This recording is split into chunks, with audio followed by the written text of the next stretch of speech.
mà một tuần đi cùng thì mà nó giờ này cả toàn giữa năm này bán nó đại nào có nè giờ bán đấy còn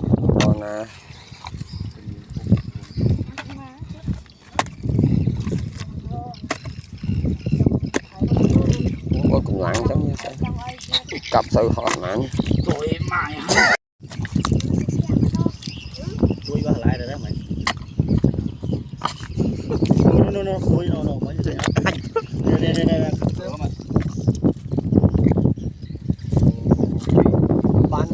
bán pi vậy đó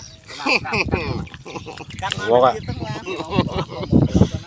trai bán cặp tông ơi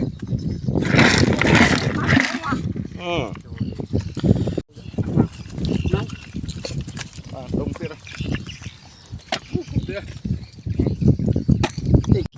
đây lấy ma xí đó tao cho cái tông nữa đây